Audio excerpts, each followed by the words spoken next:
Police are investigating multiple overnight shootings. Good evening, everyone. I'm Sheila Ramin. And I'm Catherine Wilkins. Thanks for joining us. Police were sent to Currituck Drive in Columbia just before 4:30 this morning for a shots fired call. Witnesses told police they saw a black male fire several rounds at a house and then ran away. No one was injured in the shooting, but the house was damaged by gunfire. Officers say they found 7 shell casings at the scene.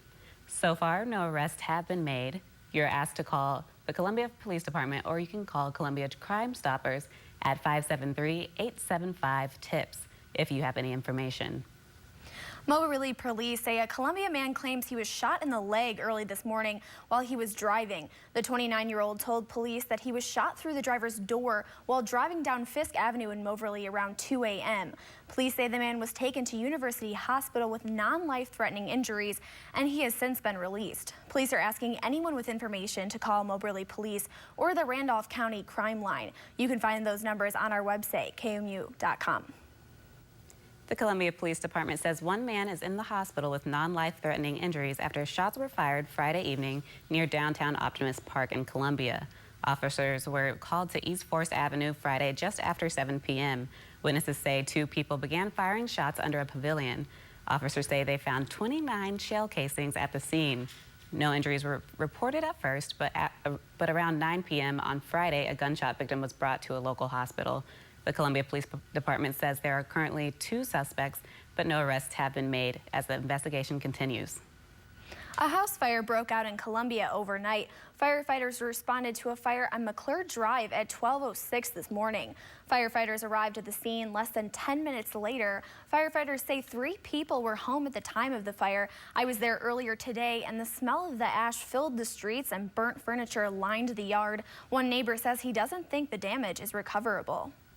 Oh, this is, I think, terrible. This is a lot of damage, you know, as far as, I don't think anybody can live in here anymore. It's unlivable. Pretty sure they lost everything in there. Fire is still under investigation. KOMU-8 News is working on getting more information on where exactly the fire started in the house and what caused it. 3 people are dead after separate drowning incidents across the state during the 4th of July. The Missouri State Highway Patrol says 18-year-old Joshua Washington from Republic died Friday morning while trying to help others at Table Rock Lake. Then, at the Lake of the Ozarks, 30-year-old Justin Bird from Colorado died Friday afternoon when he fell off a boat. We first told you about Bird's death last night at 9. Water Patrol says he was underwater for about 5 minutes before other people noticed he was missing. Then about 2 hours later, an 81-year-old Cape Girardeau man lost his balance and fell into the Castor River in southeast Missouri. His body was found a short time later.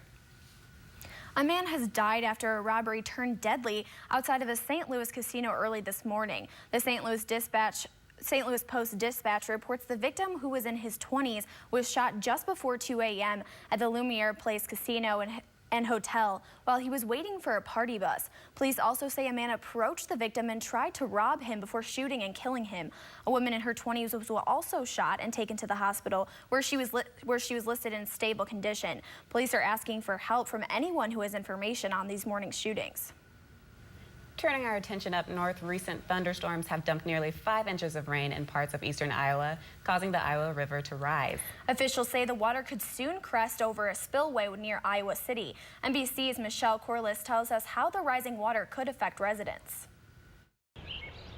At Lower City